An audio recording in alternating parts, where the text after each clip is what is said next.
오늘 우리에게 주시는 하나님의 말씀은 고린도전서 13장 9절에서 마지막 절까지입니다. 오늘 고린도후서 마지막 시간인데요. 9절에서 13절까지 여러분 앞에 화면 보시면서 또 여러분 성경 보시면서 다 함께 하나님 말씀 같이 읽겠습니다. 9절에서 13절입니다. 같이요. 우리가 약할 때에 너희가 강한 것을 기뻐하고 또 이것을 위하여 구하니 곧 너희가 온전하게 되는 것이라.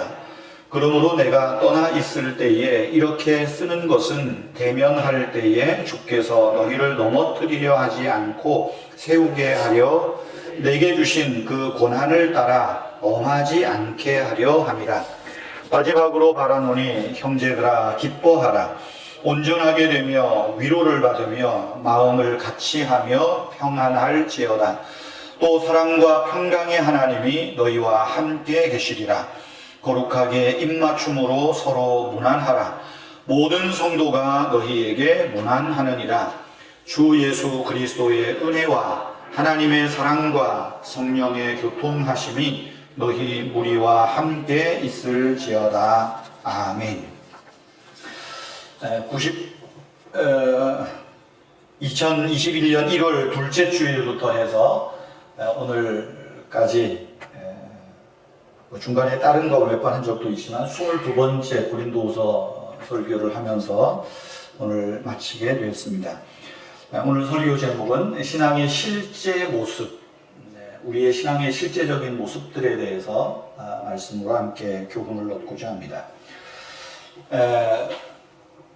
아침에 일어나면 매일 성경을 읽습니다. 이번 주간에 제가 읽은 성경은 구약 성경 사사기입니다.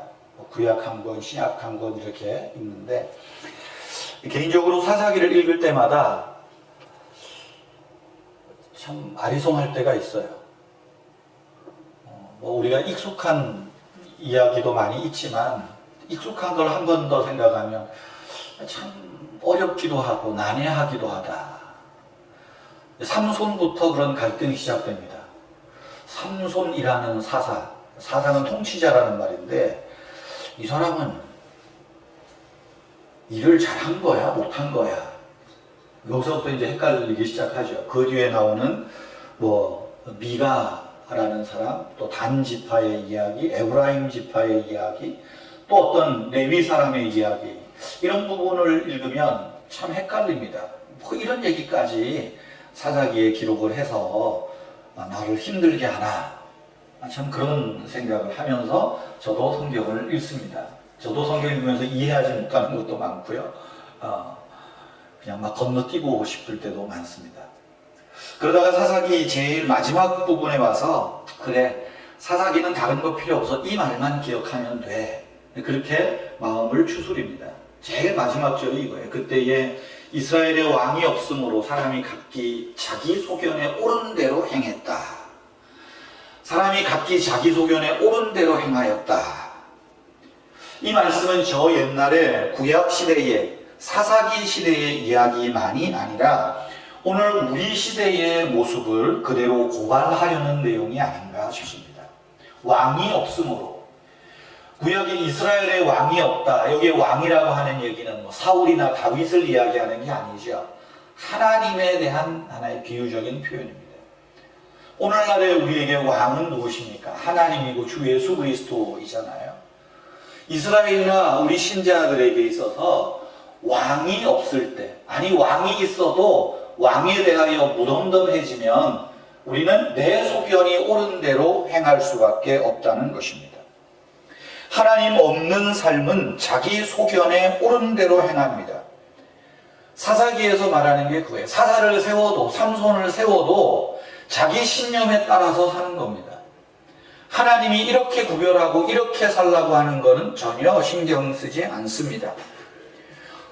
왕의 기준을 따르지 않으면 자기 신념을 신앙으로 둔갑시켜서 의로운 척, 신앙 있는 척, 믿음 있는 척 한다 하는 이야기입니다. 오늘 우리도 얼마든지 그럴 수 있습니다. 내 신념이, 내 이념이 신앙으로 둔갑합니다. 내 열심히 신앙으로 둔갑할 때가 많이 있습니다. 여러분, 그런 면에서 우리가 신앙생활할 때 늘 되물어야 할 것은 이겁니다. 내 삶의 주인은 누구인가? 나의 주인은 누구인가? 나의 진정한 왕은 누구인가? 하는 것입니다. 지난주에도 말씀드렸죠. 그리스도인이 어떤 사람이라고 그랬어요? 예수를 모시고 사는 사람을 그리스도인이라고 합니다. 그리스도의 영이 없으면 그리스도의 사람이 아니니라. 즉 그리스도의 영을 소유한 사람, 그리스도를 믿는 사람, 그리스도인이라는 말입니다. 다시 말하면 그리스도인이란 예수가 나의 주인이시요 나의 왕이심을 믿고 그 예수님의 뜻을 따라 사는 사람이 그리스도인이라고 하는 것입니다. 예수 그리스도가 우리 안에 계시면 우리는 각기 자기 소견에 옳은 대로 살아서는 안 됩니다. 내 소견에 살고 싶어도 한 번쯤 더 물어야 되죠. 나의 주인이신 주님은 이걸 어떻게 생각하실까? 좋아하실까? 좀 껄끄러워하실까? 물어야 한다는 것입니다. 고린도 교회의 문제는 고린도 교회 성도들이 각기 자기 소견에 옳은 대로 행하였던 것에서 일어나는 것입니다. 겉으로는 성도라고 하고 겉으로는 그리스도인이라고 하면서도 그리스도의 십자가와 부활을 믿는 신앙에서 점점 멀어져 갔습니다. 예수의 십자가를 믿는 신앙이 아니라 자기 신념에 따라서 교회를 좌지우지하려고 했다는 거예요. 자기 신념에 따라서 십자가의 은혜를 받아들이든 안 받아들이든 자기 신념으로 결정을 하려고 했다는 것입니다. 그러다 보니까 분쟁이 일어나고 파벌이 생기고 자기 은사를 자랑하기에 바빴습니다. 그러다 보니 교회가 어떻게 했어요? 성도들 간에 갈등이 일어나고 반목이 끊이지 않습니다. 심지어는 고린도 교회를 개척한 바울을까지 배척하려는 그런 일들이 일어났던 참 좋지 못한 교회 중에 하나이지요. 사도 바울은 이런 고린도 교회를 향하여서 고린도 전서를 또 몇 년 후에 고린도 후서를 통해서 아주 강하고 단호한 메시지로 그들을 책망합니다. 그러나 책망할 뿐만 아니라 이들을 다시 그리스도의 사람으로 세우기에 힘쓴다는 거예요. 그래서 그리스도의 사람으로 세우기 위해서 예수 그리스도의 십자가, 그 복음을 다시 설명하고 다시 그 복음의 서도로 이야기를 합니다. 그렇게 이야기한 후에 이제 사도 바울이 또 지난주 말씀처럼 마지막 고린도 교회 성도들에게 우리가 하나님 앞에 섰을 때 하나님이 어떻게 우리를 평가하실까 그 예상 문제를 냈다고 했죠. 그 예상 문제를 내면서 항상 믿음에 서 있으라고, 내 안에 예수 그리스도가 계신 것을 믿고 인정하고 살으라고, 사사기 말씀대로 하면 자기 소견에 옳은 대로가 아니라 주님의 뜻에 따라서 그리스도를 뜻에 따라 사는 것, 그 믿음에 있는지 우리 자신을 점검하라, 그렇게 이야기를 했습니다. 예수 그리스도가 너희 안에 계신 줄을 너희가 스스로 알지 못하느냐? 예수가 내 안에 계신 것을 믿고 예수님의 뜻에 나를 맞추어가며 살고 있는가? 아니면 내 소견대로 내 방식대로 사는가? 나를 점검하라는 것입니다. 우리가 100% 그렇게 사는지 못 사는지 그것이 중요한 거 아니죠. 우리가 그래도 주님의 뜻에 맞추려고 하는가, 주님의 뜻을 따르려고 하는가 하는 모습입니다. 여러분, 신앙의 실제 모습이 무엇이겠습니까? 내 소견대로 사는 것이 아니라 주님의 뜻을 따라 사는 거예요. 바울이 이 고린도 교회 성도들에게 강하고 아주 단호하게 이야기를 하면서 이제 오늘 읽은 이 마지막 말씀에서 이제 사도 바울은 이 권면을 마무리하면서 신앙의 실제적인 모습은 이런 것이다 교훈하고 있어요. 명령으로 나와요. 예수 그리스도가 우리 안에 계시다면 적어도 우리는 이러이러한 모습이 우리의 삶에서 나타나야 된다. 내가 믿음에 있는가? 이 명령을 기억하고 이 명령을 한번 우리의 삶에서 나타내는 것, 이것이 신앙의 실제 모습이라고 하는 것입니다. 자기 소견이 아니라 하나님 뜻에 따라 사는 신앙의 실제 모습, 오늘 6가지 명령을 하고 있는데요. 그 6가지 명령에 따른 신앙의 실제 모습이 무엇이겠습니까? 이 11절 한 절에 다 들어 있습니다. 첫째는 기뻐하라는 것입니다. 신앙의 실제적인 모습이에요.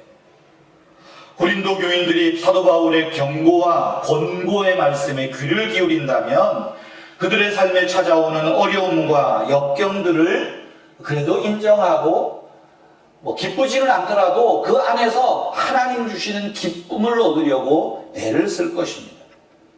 우리가 십자가 말씀을 믿으면 우리 신앙에서 율법주의에서 놓이게 되고 회개하지 않은 죄의 결과에서 자유롭게 되고 더 나아가서 성령이 주시는 기쁨으로 말미암아 웃게 될 것이다 라고 하는 것입니다.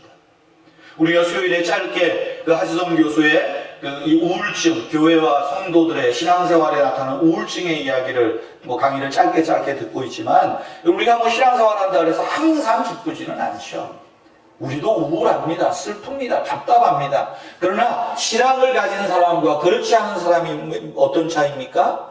그래도 우리가 믿음을 가지고 있으면 때로 스스로 우울해서 어떤 그런 좋지 않은 충동이 일어날 때조차도 하나님을 바라보고 십자가 은혜를 바라보고 그 안에서 위로와 기쁨을 얻는다 하는 것입니다. 여러분 사도 바울을 생각해 보십시오. 빌립보서에서 누누이 이야기하는 게 뭡니까? 내가 너희에게 말하노니 기뻐하라. 다시 말하노니 기뻐하라. 바울이 행복한 자리에서 기뻐하라고 하는 게 아닙니다. 그 차가운 감옥에서 묶여있는 몸에서 교회 성도들에게 말하는 거예요. 내가 고난 중에 있지만 육체적으로 보면 슬프고 답답하지만 그러나 하나님이 우리와 함께 있음을 믿고 그 안에서 기쁨의 근거를 찾으라는 것 아니겠습니까? 여러분 기쁨이 우리 신앙의 실제 모습입니다. 우리가 어떻게 전도할 수 있어요? 우리의 삶이 좀 기쁘게 보이는가? 행복해 보이는가? 이것이 전도의 모습입니다. 두 번째로 우리의 신앙의 실제 모습은 온전하게 되라는 것입니다. 온전하게 되라. 이 말은 성숙하게 되라. 준비하라는 것입니다. 9절에도 이 말씀이 나오죠. 내가 너희를 위하여 하나님께 구하는 것은 너희가 온전하게 되는 것이라. 성숙한 신앙으로 자라가야 한다는 것입니다. 여기 온전하게 되라는 말은 나의 부족한 것을 보충해서 어떤 부분에 대해서 준비되고 있어야 한다는 것입니다. 주님께서 쓰실 준비를 우리가 갖추어 가야 하는 것입니다. 특별히 우리가 성도들이 잘못된 믿음이나 우리의 신념을 바꾸고 잘못된 관행을 회개하는 것을 포함해서 모든 것에 준비가 되어 있어야 돼요. 인격이 준비가 되어 있어야 되고 신앙이 준비가 되어 있어야 돼요. 그것이 온전하게 되는 것이다 라는 것입니다. 세 번째로 실제적 신앙의 모습은 위로를 받으라는 것입니다. 우리가 늘 신앙에 어쩌면 우리가 늘 하나님 앞에 구하고 예배드리면서 늘 바라는 것은 하나님의 위로를 받고 싶지 않습니까? 위로를 받으라는 거예요. 누구에게 위로를 받겠어요? 하나님으로부터, 성령님으로부터 위로를 받는 것입니다. 제가 고린도후서를 처음 설교를 하면서 그때는 예배당에 모이지 않고 다 영상으로만 했으니까 집중이 안 돼서 지금 1장부터 다시 설교를 해야 될 판이기도 하지만 1장 설교하면서 그랬죠.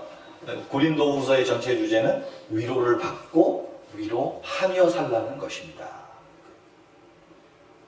우리는 하나님의 위로를 받으며 살아야 돼요. 또한 위로를 받는 우리는 사람들을, 이웃들을, 성도들을 위로하며 살라는 것입니다. 우리는 위로가 필요한 사람들입니다. 우리 자신이 먼저 하나님께 위로를 받아야 됩니다.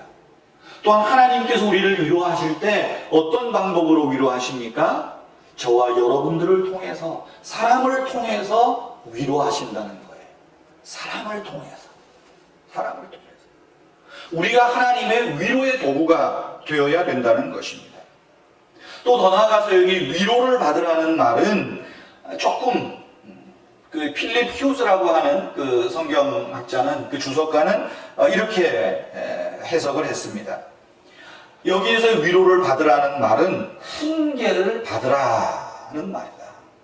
즉 사도 바울이 고린도 전서 후서에서 계속 교훈하고 권면하고 책망한 그 말들을 받아들이는 것, 훈계로 알고 받아들일 때 진정한 위로가 온다라는 것입니다. 때로 설교가 늘 여러분들을 따뜻하게 하고 위로하게 하고 기분 좋게만 하면 얼마나 좋겠어요. 그런데 또 어떤 경우에는 조금 마음이 언짢게 들릴 수도 있습니다. 훈계로 들릴 수도 있습니다. 근데 훈계를 받는 것, 우리가 신앙적으로 크게 보면 그 안에 하나님의 위로가 담겨져 온다라고 하는 것입니다. 하나님의 말씀을 경청할 때 하나님의 위로는 따라온다는 거예요. 네 번째로 또 어떤 실제적인 모습을 하고 있을까요? 마음을 같이 하라는 겁니다. 마음을 같이 하라. 성도들 안에 마음을 같이 하는 것. 같은 생각을 하라는 것입니다. 같은 생각이란 무엇입니까? 하나님의 영광을 위한 생각. 하나님을 기쁘게 하는 것이 뭘까? 사람을 기쁘게 하고 사람에게 좀 유익을 주는 일들이 뭘까? 그걸 생각하라는 것입니다. 노골적으로 반항하고 갈등을 일으키는 이런 일들을 다 물리치고 분열과 파벌과 어떤 논쟁을 그만 스탑하고 그리스도 안에서 같은 마음을 품어라. 에베소서에서 말하죠. 너희는 같은 마음을 품고 한 마음으로 하나의 하나님을, 하나의 성령님을 섬기는 그 일을 하라. 그것이 신앙의 모습이라는 것입니다. 여러분, 우리는 은혜의 교회라고 하는 이 공동체 안에 있잖아요. 이 은혜의 교회 안에서 같은 마음을 품는 것, 어떤 걸까요? 주님의 말씀이 우리의 기준이에요. 중심이에요. 각기 우리의 소견이 옳은 대로가 아니라, 이 목사님은 목사님 그렇게 생각하고 나는 나대로 하고, 이러면 교회라는 배가 산으로밖에 더 가겠어요? 하나님 말씀 안에서, 이것이 나에게 주시는 교훈이고 합당할 때는 거기에 생각을 모으고 뜻을 모으고 합하는 것이지요.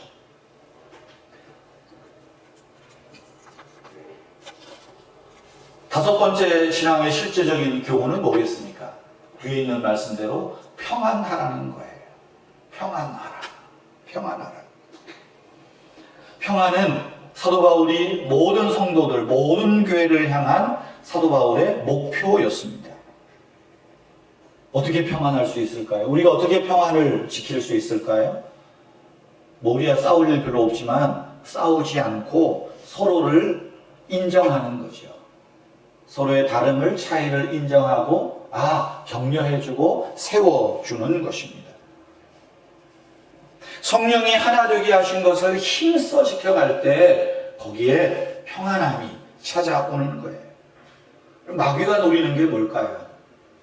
마귀가 노리는 것은 분열입니다. 가정을 깨는 것, 마귀가 노리는 건 다른 게 아니에요. 다툼을 주는 거예요. 부부 간에 다툼을 주고 형제 간에 다툼을 주고 다툼을 일으켜요. 그래서 사탄이 제일 먼저 한 것은 아담 하와를 싸우게 하는 것 아닙니까? 선악과 따먹는 것까지는 좋았지만 나중엔 어떻게 해요? 서로 네 탓이라고. 그래, 내 탓이 아니라 항상 네 탓이라고. 거기에는 평안이 없어요. 교회도 마찬가지죠. 여러분, 사탄은 교회의 큰 분열을 조장시키는 거예요. 고린도 교회 안에 일어난 게 그거예요. 고린도 교회 끊임없이 분열을 일으키면서 복음의 능력이 나타나지 못하게 하는 것 아닙니까? 바울이 고린도 편지를 보내는 이때로부터 그 이전에 예루살렘 교회부터 우리 시대의 교회까지 마귀가 하는 일은 하나예요.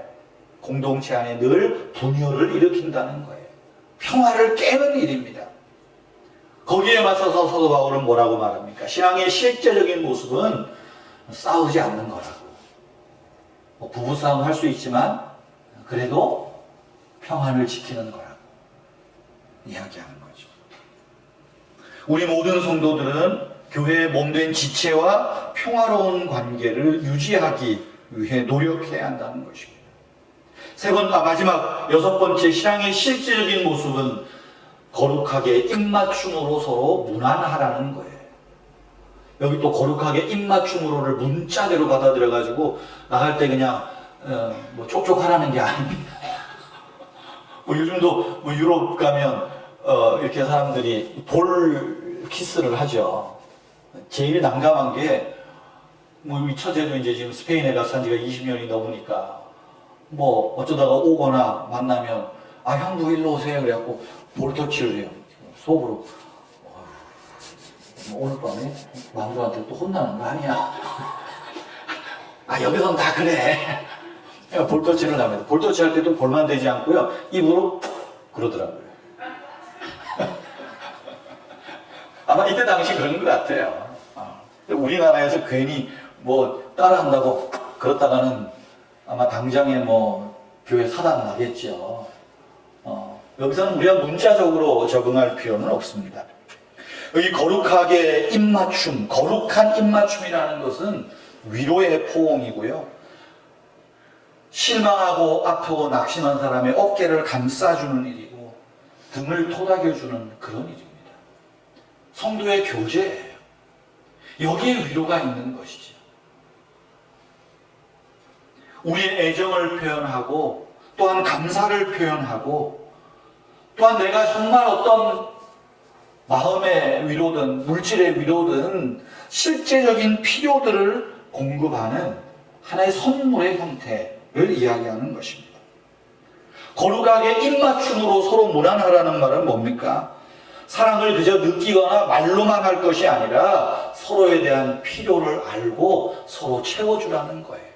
서로 안아주고 위로하고 힘을 더하라는 것이죠. 여러분 이런 신앙의 실제적인 모습, 우리가 이 실제적인 신앙의 모습을 좀 우리 삶에서 나타내려고 할 때 어떤 일이 있을까요? 여기 11절 중간에 말하죠. 사랑과 평강의 하나님이 너희와 함께 계시리라. 사람들이 아는 거예요. 그럼 뭐가 신앙입니까? 제가 이런 말을 할 때마다 여러분들이 오해를 하지 않았으면 참 좋겠다 하지만 뭐 오해를 하면 오해를 하는 거지만 여러분 신앙의 모습이 뭐겠어요? 주일날 한 번도 안 빠지고 열심히 나오고 헌금생활 잘하고 그냥 매달려 기도하고 방언하고 이것이 신앙의 실제적 모습은 아니에요. 신앙의 한 방편일 뿐이죠. 신앙의 실제적인 모습은 우리의 삶에서 나타나는 거예요.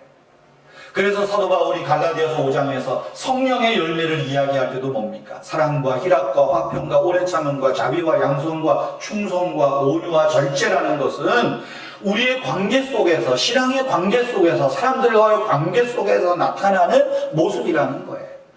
성령 충만하다고 뭐 방언하고 교회에서 날마다 살고 그것이 신앙의 실제적인 모습이 아니에요.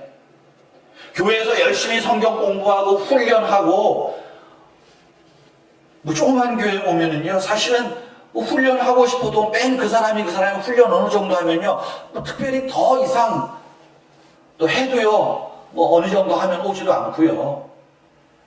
사람들은 자꾸만 야 이 교회 무슨 훈련이 있어? 어떤 내용, 어떤 프로그램이 있어? 프로그램에 내가 열심히 참여해야 뭔가 대단한 신앙생활을 하는 것처럼 착각하게 만들어요. 그것이 신앙의 실제적인 모습이 아닙니다.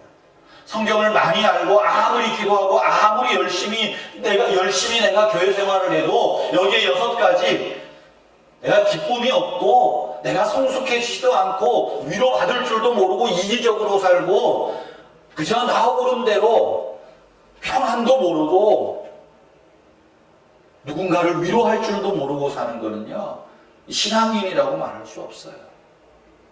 오늘날 여러분 한국 교회가 때로는 목사들이 신자들이 요걸 바가지로 먹는 게 다른 거 아니에요. 신앙의 실제적인 모습이 없는 거예요. 그런 면에서 사도 바울이 고린도 후서를 통해서 우리에게 말하는 거예요. 우리의 신앙의 실제적 모습을 점검하라는 거죠. 그 신앙의 실제적인 모습을 통해서 하나님을 기쁘시게 하고 사람을 기쁘게 하는 것, 이것이 우리의 신앙의 본질이고 믿음 위에 서 있는 것이다 라고 말하고 있는 겁니다. 사도 바울은 이 실제적인 명령, 신앙의 실제적인 모습을 이야기한 후에 아름다운 축복으로 이 편지를 마무리합니다. 13절 오늘날 교회 공적인 모임이나 또 예배가 마쳐지고 축도할 때 축도의 이 하나의 기원이죠. 그래서 모든 축도, 모든 교회에서 하는 축도는 고린도후서 13장 13절에 따라서 합니다. 예수의 은혜와 하나님의 사랑과 성령의 교통하심이 너희 무리와 함께 있으라. 성부, 성자, 성령 삼위일체 하나님이 우리 구원과 그리스도인에 참여하고 계심을 늘 기억하라는 것입니다. 여러분, 이 13절은 축복이기도 하지만 너무 짧지만 사실은 우리가 매일 해야 할 기도 중에 하나입니다. 여러분, 매일 아침마다요, 고린도서 13장 이 말씀을 여러분 자신을 위해서 축복하며 기도하십시오. 주 예수 그리스도의 은혜와 하나님의 사랑과 성령의 교통하심이 나에게 있기를, 여러분의 구역 식구들에게 있기를, 남편에게, 아내에게, 자녀들에게 있기를, 교회에 있기를. 기도 장황하게 한두 시간 못해도 괜찮아요. 사랑하는 성도 여러분, 오늘 고린도후서 설교를 마치면서 전체적인 결론을 내리고자 합니다.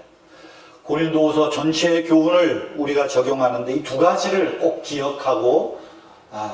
기억하시면 좋겠습니다. 첫째는 무슨 일을 당하든지 하나님 사랑을 기억합시다. 무슨 일을 당하든지 하나님의 위로를 받으려 하십시다. 그것이 우리의 참 모습입니다.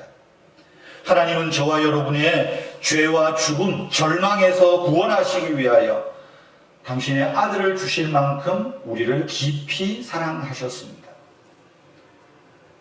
예수 그리스도께서 우리 죄를 위하여 죽게 하심으로 하나님의 사랑을 우리에게 나타내셨습니다.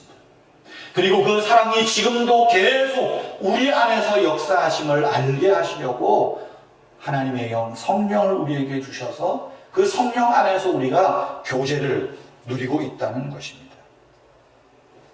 성도님들 다수가 지독하게 어렵고 힘든 시기들을 겪어왔음을 압니다. 또 겪고 있음도 압니다.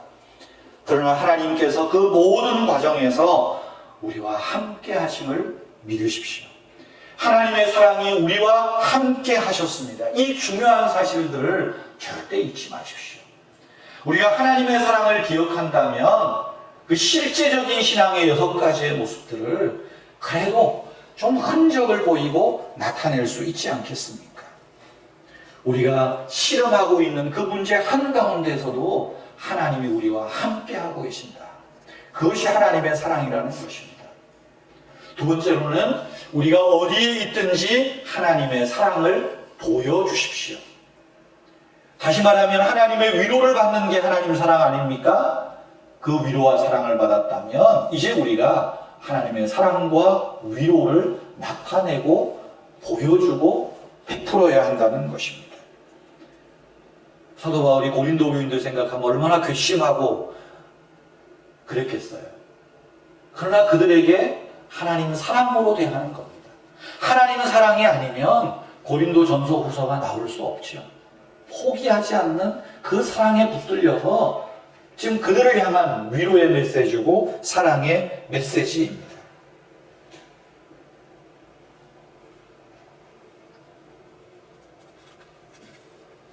사랑하는 성도 여러분, 우리의 신앙의 모습을 너무 고상하게만 생각하지 마십시다. 무슨 일을 당하든지 하나님의 사랑과 위로를 기억하시고 그 위로 가운데 좀 기쁨과 평안과 온전함과 서로 마음을 나누고 서로 문안하고 서로를 격려하고 세워주는 이 아름다운 삶의 모습들, 바로 이것이 고린도 교회를 통해서 오늘 우리에게 주시는 실제적인 모습이지 않는가 생각이 되어집니다. 사랑하는 성도 여러분, 우리 고린도 후서를 마무리하면서 오늘 11절 말씀 우리가 함께 읽으면서 고린도후서 설교를 함께 정리하면 좋겠습니다. 다 같이 11절 같이 읽습니다. 마지막으로 말하노니 형제들아 기뻐하라.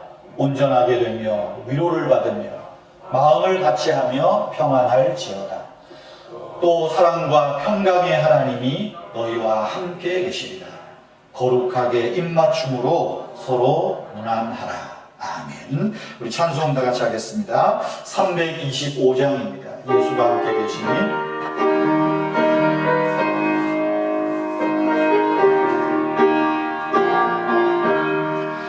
예수와 함께 계시니 시험이 오나고 없네. 기쁨의 근원 되시는 예수를 위해 삽시다.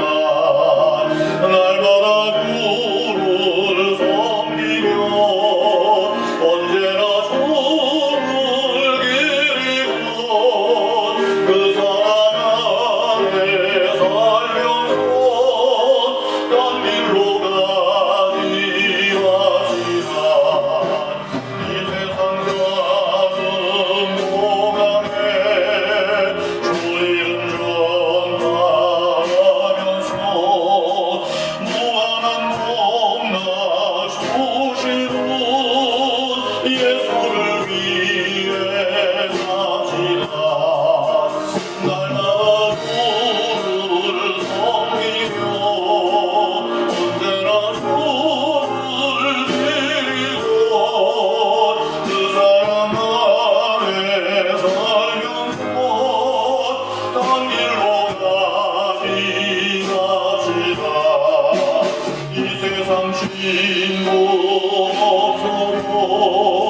예수는 나의 친구니 오히려 이를 버리고 예수를 위해 삽시다.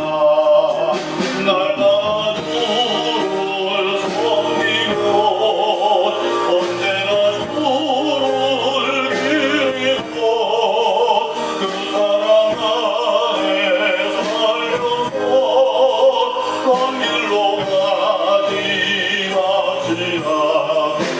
주께서 심판하실 때 잘했다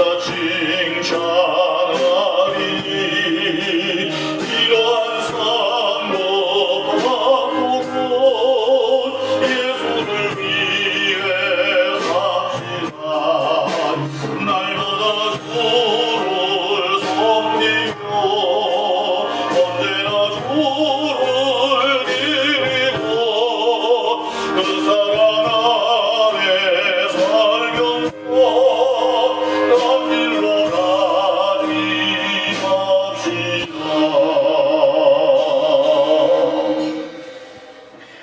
주 예수 그리스도의 은혜와 하나님의 사랑과 성령의 교통하심이 오늘 예배에 참여한 사랑하는 모든 성도들과 또 그 가정과 교회에 속한 어린 자녀들과 주님의 몸된 교회 위에 항상 함께 있을지어다. 아멘.